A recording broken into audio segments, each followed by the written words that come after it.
Je suis arrivé ce matin en Mongolie, je suis très heureux d'être en Mongolie, à chaque fois que je viens depuis 17 ans.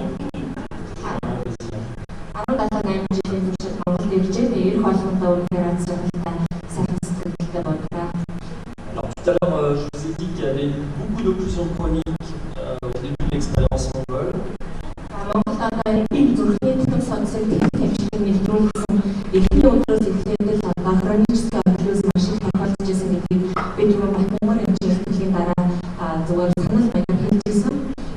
Là, on va essayer d'avoir quelques réflexions très très simples sur un problème qui a été très important, parce qu'en 10 ans, il y a eu 5 urgences, pendant les 10 premières années, il y a eu 5 urgences d'infarctus.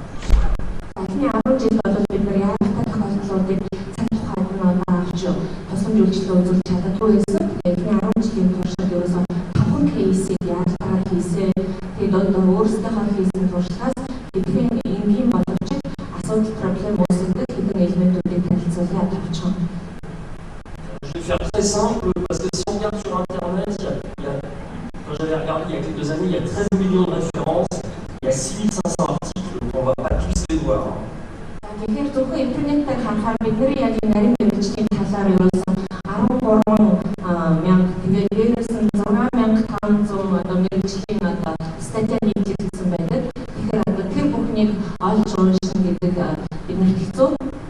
La première question, c'est qu'est-ce que c'est tout simplement, qu'est-ce que c'est qu'une échographie en urgence?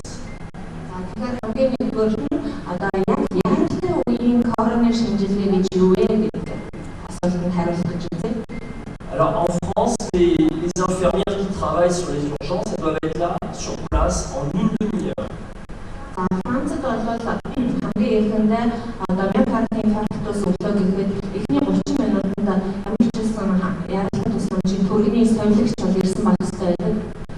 Et en pratique quotidienne à Paris, n'importe quelle urgence est casable dans l'heure qui suit l'alerte.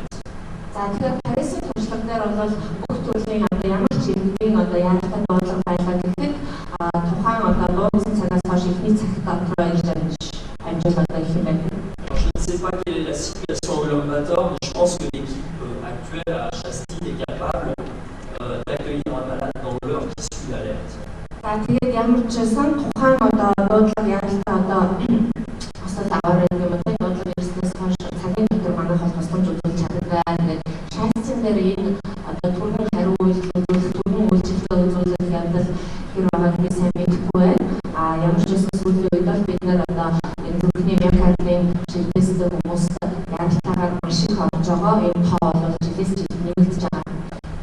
La notion, je passe à la diapositive, la notion d'urgence différée n'a pas de sens.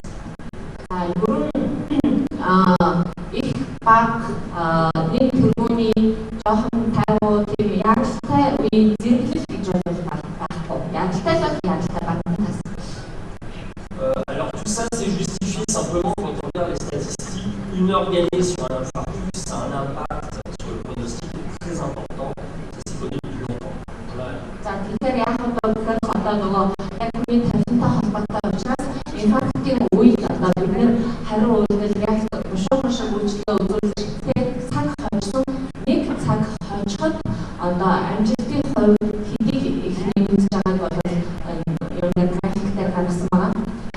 Donc si on veut répondre très simplement à cette première question, l'échographie en urgence, c'est une échographie qui est effectuée dans l'heure qui suit l'alerte.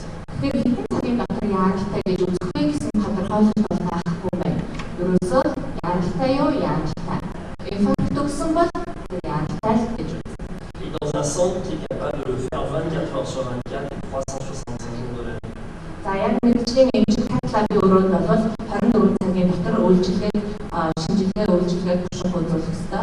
Donc les questions qui se posent pour la Mongolie, c'est combien il faut de centres à Ulaanbaatar et est-ce qu'il faut d'autres centres en Mongolie compte tenu de ces délais d'urgence.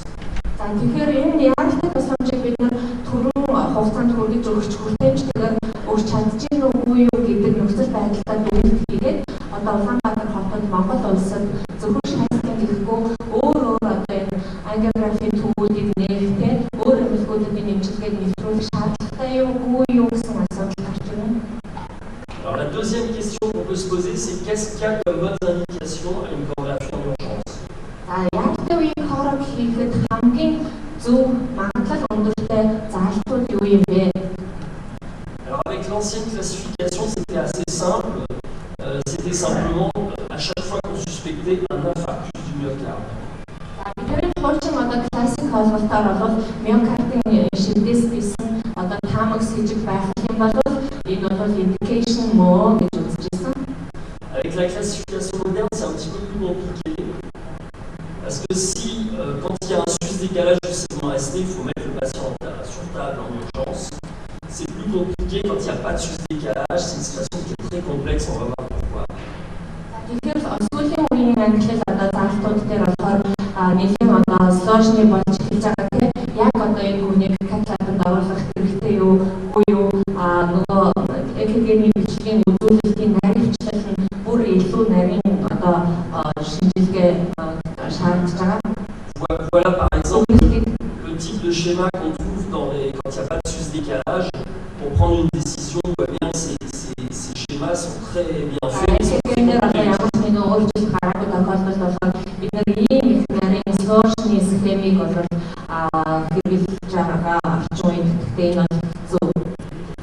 Alors en pratique, quand il y a une douleur prolongée, un sus-décalage de ST, il faut mettre tous les patients sur table en urgence. Si on est à moins d'une heure,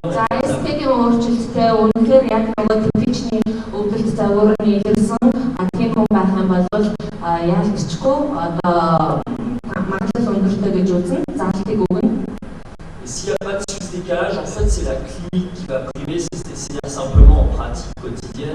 Ce qui va primer, c'est la persistance d'une douleur, même si l'électrocardiogramme est normal, comme ça m'est arrivé encore.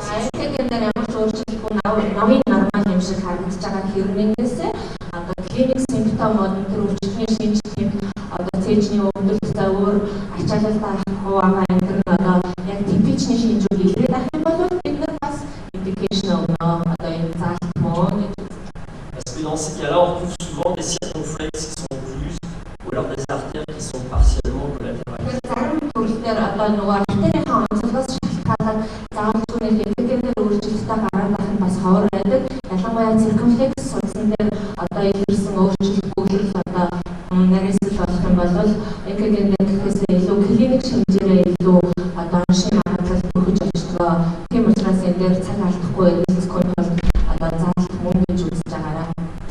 Alors le deuxième type d'indication des chorégraphies en urgence, ce sont les arrêts cardiaques.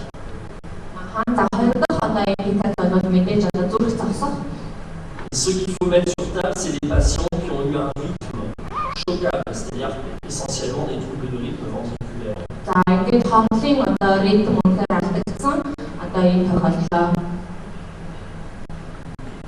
Alors, en fait, les deux buts fondamentaux d'une chorégraphie en urgence, c'est de déboucher les artères, et c'est là où on a vraiment le gain maximal en angioplastie.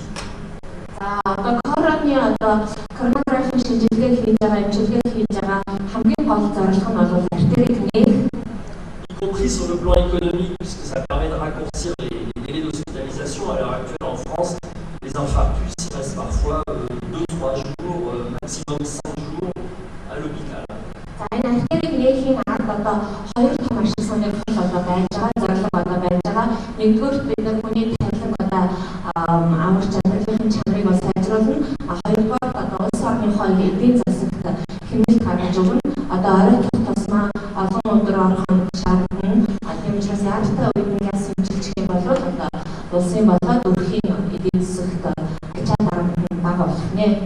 Donc c'est une technique qui est rentable dans tous les pays parce que ça permet de raccourcir les délais d'hospitalisation et surtout d'éviter des complications.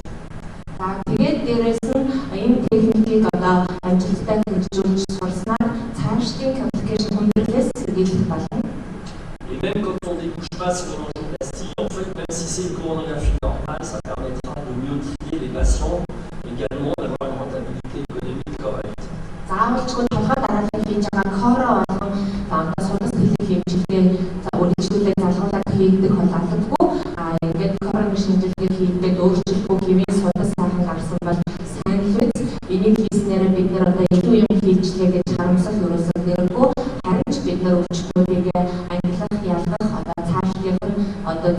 зөв чиглэлийг нь одоо зааж өгөх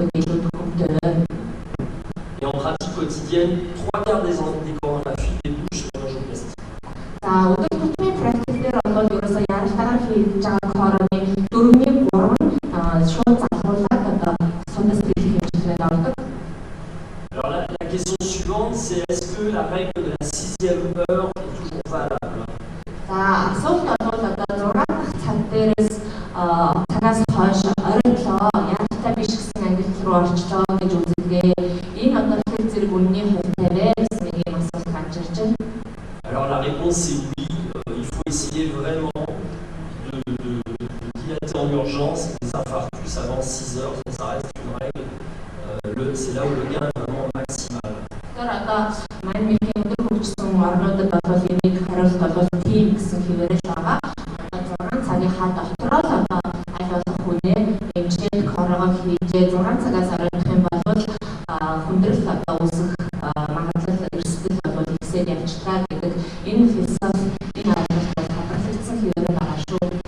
Alors je n'ai pas les chiffres de Ulaanbaatar, mais au Maroc, on avait fait des statistiques et la différence était apparue très rapidement au bout de 2 ans de pratique. Улаанбаатарын цифрыг би одоо ийш харуулж байгаа байна. Марок хийсэн ажлынхаа цифрыг бол оруулсан. Тэгэхээр бол яаралтай үед авч байхад арга хэмжээ авч байхад бол амжилт идэвхтэй цэвэрлэлийн хувь бол маш их өндөр байгаа.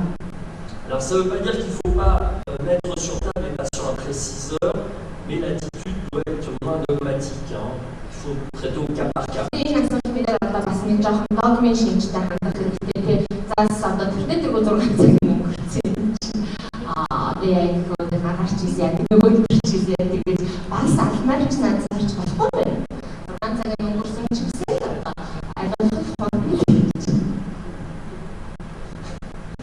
Et là encore, le critère essentiel, c'est la clinique, c'est la persistance de la douleur, en sachant que quand on débouche après 6 heures, il faut s'attendre à avoir plus de complications, des non-reflows, des choses comme ça. За тэгэхээр одоо 6 цагийн дараа бол мэдээж клиник шинж одоо өвдөлтөд заавар бол тийм өвчтөндөө болмол одоо хэцүү болно тийм болохоор хурдан хэмжлэх хэрэгтэй. Alors une question simple aussi qu'il faut se poser, c'est quelle technique utiliser. Là, ça va être très très simple. За ер нь асуудал бол хамгийн энгийн асуудлуудыг тавьж одоо энгийн хариултуудыг хайснаа үр дүнтэй байна. Нэг амар сложны юм бодоод тахилгаагаа өгүүлэх шаардлагагүй ямар техникийг нэмээ. C'est à chaque centre, à chaque opérateur de choisir sa technique.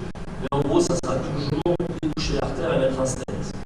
За тэгээд техникийн хувьд бол одоо хэрэгжүүлж байгаа юм оператор бол өөрөө гэсэн одоо дуртай хэрэгжүүлэх техниктэй байх. Одоо гол нь бол артериа нэг стенттэй тавих зорилго юм шүү дээ.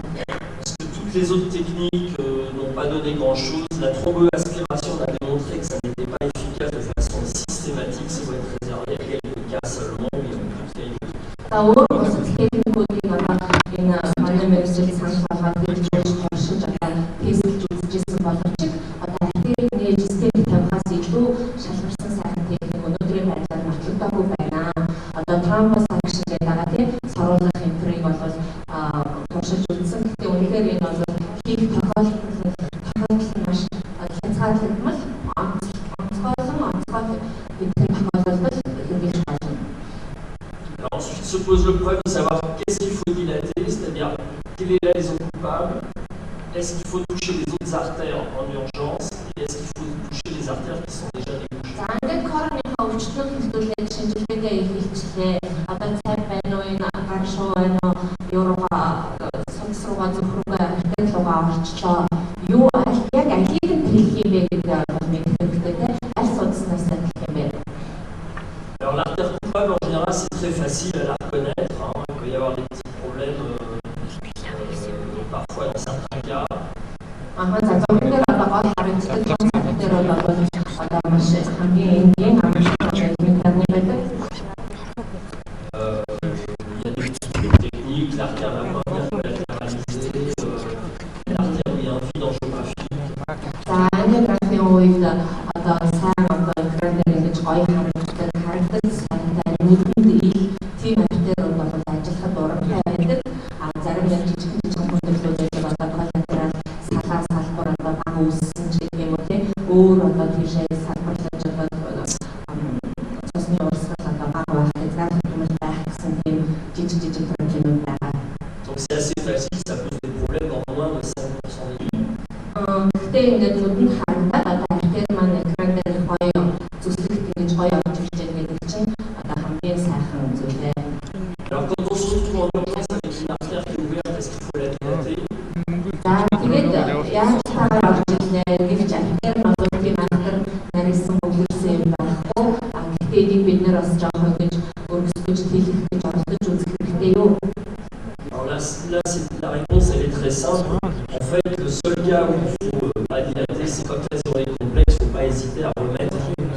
tard si, en particulier si on est là, qui n'est pas très expérimenté, il faut savoir remettre au lendemain, c'est pas grave de laisser une artère ouverte, elle a peu de chance de se bouger.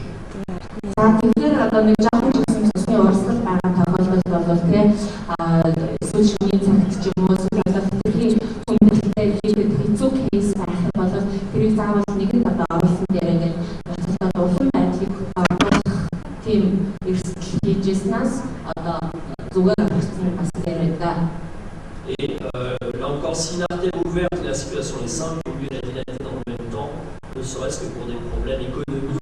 Ситуацийн юм байх юм бол тэрийг одоо коровогийн ингээд хийчих болно гэх нөгөө нэг эдийн үүрэг хэмнэлт гэдэг. Alors, la huitième question, c'est est-ce qu'il faut dilater quand il n'y a pas de sous-décalage de ST? За, ST дээр өөрчлөлтгүй байхад дийлэлт хийх ёстой юу? Хэрэгтэй юу? Et là, c'est le problème de la nouvelle classification, c'est-à-dire qu'on va associer des infarctus qui ne sont pas des infarctus avec sous-décalage, des encore instables. За, тэгэхээр одоо энэ сүүлийн үеийн одоо энэ маргааны гол проблем бол одоо инфаркт шигнэс юм уу? Гэхдээ нөгөө нэг ST дээр өөрчлөлт байхгүй. Нөгөө талдаа болохоор клиник одоо тэмбичний өвдөлт гэхдээ нестабил тийм үү? Тийм байнгын тогтмол тийм өвдөлт хоёрыг одоо ингээд халаад тэр дундаас одоо дийлэх ёстой ёсгүй гэж байна. Тэний мэдээж хамаардаг байна. Alors, pour prendre les décisions, soit on utilise des choses très complexes, soit des choses simples. Alors, les choses complexes. Тэгэхээр ерөөсөө хариу болох ингээ бид нэр сложны замаар явах юм уу? Энгийн одоо simple замаараа явах юм уу? Alors, vous pouvez définir des scores de risque, des scores Grace, si vous êtes à 148, là, il faut aller des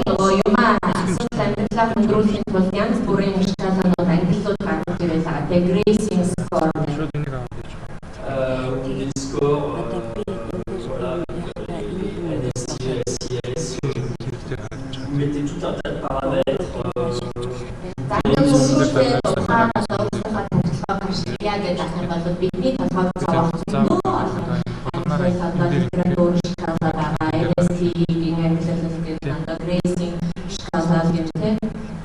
En incluant également les risques hémorragiques avec des scores comme vous êtes, plein de scores comme ça. Cruising ангиллал одоо нөгөө геморрагические асуудал үүсгэх рискийг нь тооцдог бас юм ангиллал. Et quand vous regardez toutes les études qui ont été faites, vous arrivez à ce genre de schéma où c'est jamais très clair parce qu'on a mélangé tout un tas de patients différents. За тэгээд одоо энэ бүхний эцэс нэг ийм хүндрэлтэй ойлгох хэрэгтэй схем гарч ирдэг тийм янз янз өөрчлөлтүүдээ халиад хайцсан одоо эндээс нь дүгнэлт гаргаж яг гол мессежийг бадаж авч үлдэхэд төвөгтэй. Alors si on veut faire simplement de façon pragmatique, eh bien, on peut se dire que ce qu'il faut éviter, c'est de se lever la nuit pour des encore instables qui souffraient plus, qui avaient une artère ouverte.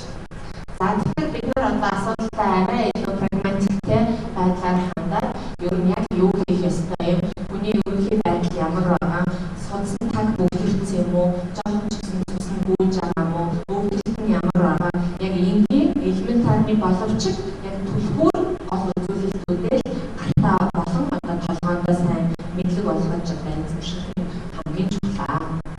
Et par contre, il faut éviter de laisser de ne pas s'occuper en urgence de gens qui ont une artère, des patients qui ont une artère qui est vraiment bouchée, utilisée. За тэгэхээр одоо ямар нэгэн урсгал байж байгаа тэр нээлттэй хүн бол бид нар бас жоохон тайван хандаж болох нь үнэхээр бүглэрсэн бүглэрчихсэн юм хүнийг бол бид нар маш олон эмчилгээтэй. Et en pratique quotidienne, les meilleurs critères, ça reste toujours la douleur angineuse persistante et puis le doute du réanimateur qui est sur place, qui appelle, qui dit je ne suis pas sûr que l'artère soit ouverte. За тэгэхээр одоо яг амьдралд одоо хамгийн бест үлдэж байгаа хамгийн шилдэг шалгуур бол ерөөсөө л одоо тэр цэжний өвдөлт дээрээс нь одоо схемийн эмчийн гэдэг юм да тийм схемийн эмчийн санал бол маш их чухал байдаг. Схемийн эмч одоо би эргэлзэж эсвэл энэ магадлал өндөртэй байна гэдгийг бол бас реаниматорууд маань хажууд их сайн зөвлөгч болж байна. Ce qu'on retrouve en pratique dans les recommandations. зөвлөмжтэй рекомендацтэй бол бид нар энэ энгийн зөвлөмж дээрээс зөвлөмжийг зөвлөдөг. Alors le sujet qui a été très à la mode ces dernières années, c'est est-ce qu'il faut toucher seulement la lésion coupable ou alors toucher les autres lésions quand on est en urgence. За сүүлийн үед модон дорн байгаа нэг юм асуулт байгаа. Яг тэр одоо гол судсыг нь одоо эмчлэх ёстой мó? Эсвэл бусад одоо жижиг салаа бусад артериудыг бас эмчлэх ёстой мó? Яалтайгаар хоол хийж байгаа тохиолдолд. Alors le rationnel sur la fiche à tout ça, il est très simple. C'est qu'au cours d'un infarctus, vous avez une hypotension et vous avez une baisse de débit. За тэгэхээр одоо инфаркт болохоор тэр даралт ундаг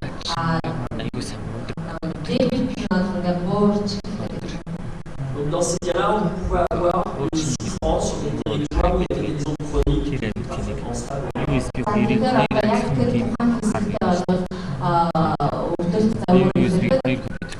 C'est pour ça que en cas de choc cardiogénique, il y a vraiment une baisse importante de la pression, il y a une baisse de débit. Ces lésions parfois forcément. Donc depuis très longtemps, on a pris l'habitude de dilater dans les chocs cardiogéniques, d'essayer de dilater une autre, deux autres artères extrêmement serrées. За тэгэхээр бид нар одоо яалттай үед одоо миний 30 жилийн туршлагт бол анхнаасаа төвлөрүүлээд эсвэл одоо кардиогений шок одоо байгаа тохиолдолд бид нар конференцэн одоо тэр нарийнсэл өвдөлт инфарктын голомт орсон судалгаа эмчилгээс гадна нэг зэрэг бөмбөгдөд 2 боо 3 одоо давхар одоо тэр тухайн хэсэгт одоо гэмтэлд өртсөн өөрчлөлтөнд өртсөн бусад тэр судалгааныг нь зэрэг бас эмчилсээр ирсэн анхнаасаа. Quand on dit très serré, c'est au moins 90%, une sténose à 70% va passer. За ерөнхийдөө хамгийн өндөр нарийнсалтай гэж хэлээд байгаа нь одоо 80-аас 90%-аас дээш хувийн нарийнсалыг хэлээд байгаа шүү. Le doute a été un peu semé par les Anglais qui a une publication qui était en faveur de dilater un petit peu tout en phase aiguë d'infarctus. За тэгээд яг инфарктын энэ хурц үед нь бол бүхий судсыг нь хэлэх ёстой юу, хэлэх ёсгүй юу гэсэн энэ эргэлзээний талаар энэ Английн эмч нарын бас нэг юм өгүүлэл гарсан судалгаа. Avec des chiffres importants sur la mortalité. За энэ одоо настартын хувьд дээр бол гарч ирсэн тоонууд нь бол нэлээд одоо сонирхолтой. En fait, je pense qu'il faut en rester là encore. Les recommandations sont très bien faites, les dernières qui sont sorties. C'est-à-dire que en phase aiguë d'infarctus, il ne faut dilater que la lésion coupable, sauf si un choc cardiogénique. On est revenu à quelque chose de très simple. За тэгэхээр яг энэ асуудал дээр бол хамгийн сүүлд гарсан рекомендац бол надад их таалагдж байгаа.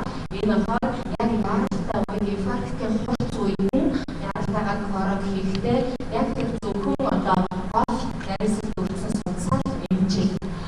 Ямар тохиолдолд бусад судасууд одоо эмчлэгдэх хийх зөвлөж байгаа вэ гэхээр нөгөө кардиогений шоктой үед нь харин бусад судасууд руу давхар нэгэн зэрэг орж болно гэсэн ийм рекомендац хамгийн сүүлд гарсан. Одоо энэ бол яг бид нарт тохироод. Par contre, il n'empêche pas qu'il va falloir dilater les autres lésions très serrées. La tendance est à être actif sur ces sténoses, mais à froid quelques jours plus tard. За харин хэдэн өдрийн одоо дараа яалтайгаар биш 2-3 өдрийн дараа дахиад одоо бусад хэвээ өөр архитер гэдэг бол давтангаар өөр судсанд нь одоо орж болно.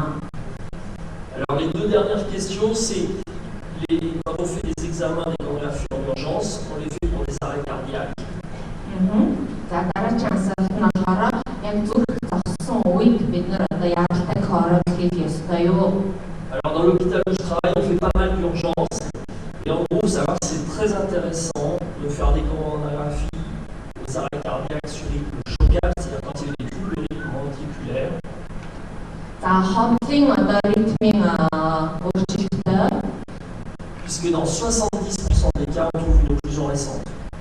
энэ тохиолдолд бид нар зүрх зогссон тохиолдолд одоо яалтайг хорог яалтайгаар манай одоо миний ажилтдаг энэ амбрас пайрагийн эмнэлэгт бол ингээд хийсэн одоо статистикаас үзэхэд бол одоо 70% нь одоо яг нарийнсэл одоо үүссэн байдаг хурц шилдээс. Donc on a vraiment une très grande efficacité à déboucher ces patients. За тэгэхээр эдгээр өвчтнүүдийг бол бид нар маш сайн эмчилж чаддаг яалтайгаар.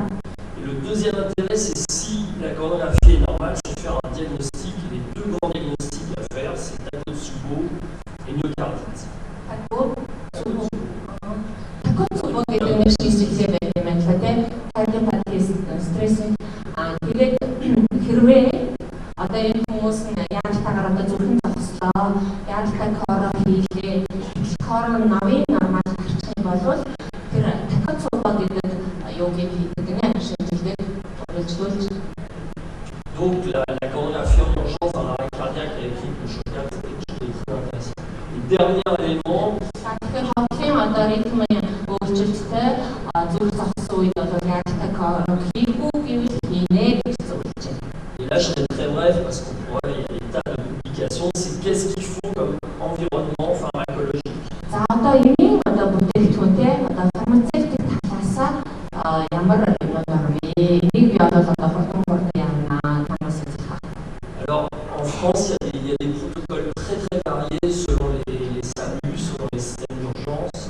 За Францад одоо нөгөө яартай тусламжийн төвүүд SAMU гэдэг манай 103-тай ойролцоо. Тэгээд 103-ийнхаа одоо үйлчилгээнүүдээс шалтгаалаад янз бүрийн өөрсдийн протоколыг бас мөрддөг. Alors je crois que c'est à chaque centre de définir sa pratique, de définir un protocole, en sachant que les incontournables, ça sera toujours l'aspirine associée à un autre antiagrément plaquettaire, que ce soit du clopidogrel. За гол хэлж байгаа одоо энэ хувьд бол аспиринийг одоо нөгөө клопидографийн бүлгийн одоо энэтэй хавсарч хэрэглэдэг. Энийг бол корон орохын өмнө хэрэглүүл одоо бас сайн. Se méfier de toute cette littérature, des choses très complexes, des drogues très variées, il y en a encore d'autres qui vont arriver. Тэгээд лаборатори амар олон юм гарч байгаа учраас одоо үндсэн энэ 2-3 нэг дээр төвлөрчүүл одоо бид нарт бас их төвлөртэй.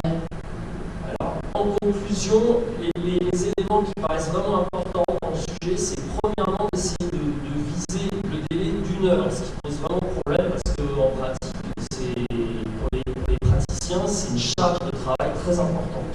За тэгэхээр одоо дүгнэж хэлэхэд бол хамгийн нэгдүгээр хамгийн одоо бид нарын их зовоодог биднэрт их дарамт болдог асуудал яг гэхээр одоо өвчтнийг аль болох яартай хүлээж авч имчилжээ гэж зөвлөсөн байдаг. Гэтэл одоо яг энэ өндөр нарийн мэргэжлийг имчилгээг хийдэг төвүүд маань хэд вэ? Яг хийж гардаж хийж байгаа эмчийн тоо ачаалал ямар байгаа вэ? Тэгэхээр энэ бол их хэцүү асуудал. Surtout avec les embouteillages qui sont aussi importants au Love qu'à Paris. За Улаанбаатар Парис хоёрын замын аймаг төвчрлийн донд бол одоо үнэхээр бид нар тэр шивнэстэй бүнийг хэдэн цагийн дотор шаасан дээр ирнэ гэдгийг та бид таашгүй. La deuxième chose, c'est que le premier but, c'est d'essayer de déboucher les artères occluses en flux T-0. За хоёр дахь нь одоо бидний хамгийн гол зорилго бол за яг аль болох яартайгаар манай зүрхний төвд ирэх ёстой байна. Ирчтэй 90% хин нэгнийгээ дараалаад за одоо чи оруулчлаа. Орсон хүмүүс маань бошуухан л нөгөө артерийг нээлэх гэж үзэх хэрэгтэй. C'est ça qui va permettre d'avoir un gain économique, de diminuer le nombre de morts, de diminuer le nombre de complications. За ингээд нөгөө галын шугам руу орсон эмч маань одоо артераа нээж чадах юм бол улсынхаа мөнгийг ч хэмжээ хүнийхээ амийг зааварж одоо жинхэнэ гол үүрэг гүйцэтгэх. Le troisième élément, c'est pas passer à côté d'une artère occluse. Et parfois, on a vu récemment chez des patients très jeunes, on a fait un diagnostic de myocardite, qui est en fait une occlusion coronaire. Il faut vraiment, ça reste difficile le diagnostic de l'infarctus de l'artère occluse. За тэгэхээр одоо урдгаар зорилго бол бид нар заримдаа залуу өвчтнүүд дээр илэрхийлдэг тийм үнэхээр миокардын инфаркт юм уу эсвэл одоо өөр нэг сүнсний өөрчлөлт байв уу эргэлзээтэй тохиолдолд бид нар онш тогтоох зорилгоор одоо заавал одоо судалсан мөр онш тогтоох зорилгоор одоо энэ шинжилгээг бас хийж байгаа шүү гэдгийг хинээс ойлгож авах хэрэгтэй. Өө ямар ч хэрэггүй юм болчтой гэж өвчтнүүд бодох ёсгүй эмчинч бодох ёсгүй юм хийсэн бол Quatrièmement, c'est de toucher que l'artère coupable, sauf si un choc cardiaque. За тэгээд дөрөвт нь болохоор одоо тэр нөгөө зүсгэн сайхан орж ирж байгаа тэр артераа хамгийн эхлээд хийгсэн шүү дээ. Амархан нүдэнд харагдаж байгаа, гарт баригдаж байгаа хамгийн гоёос. Cinquièmement, de trier les patients et de faire d'autres diagnostics. L'autre jour, ça m'est arrivé d'avoir une dissection aortique sur table. За aortic dissection ч байж болно. Дараа нь бид нөгөө яг л адилхантай онш тогтоох өвчтнийг арилгах өөр ямар тасаг эмчгүй шийдвэрлэх тэр одоо чиг баримжааг бол энэ яалтаг хоорогоор олж авдаг. Sixièmement, de ne pas forcément toucher une artère en flux type 3 si on sent que c'est trop difficile. За тийм 3 ангилалд багтж байгаа одоо бүрч фантас бүгдчүүгүү тийм артерийг бол оролдоод хэрэггүй 6 орох. Septièmement, d'essayer de traiter le maximum de patients en 6 heures. Et chaque centre devrait savoir à peu près combien de patients il traite avant 6 heures et après 6 heures. За долоох нь бол айлуулах одоо тэ шилдээсээс хойш 6 цагийн дотор одоо эмчилгээ үйлчилгээг үзүүлж чадварыг одоо бүх энэ ангигийн эмчилгээ хийж байгаа бүгд эзэмшсэн байх хэрэгтэй. Тэгээд энэ талынхаа одоо судалгааг одоо сайн гаргаж хичнээн хүнийг 6 цаг дотор нь одоо эмчилж чадж байна вэ? Хэдэн хувийн амжилттай байна вэ гэдэг талаар хийсэн ажлаа байнга судалж бичиж үлдээж байгаа хэрэгтэй. Et dernière chose, il faut avoir la coronographie facile dans l'arrêt cardiaque. За тэгээд зүрх зогссон тохиолдолд бол энгийн хорогоо хийх үү гэвэл хийж байгаарай. Voilà, je vous remercie. Баярлалаа.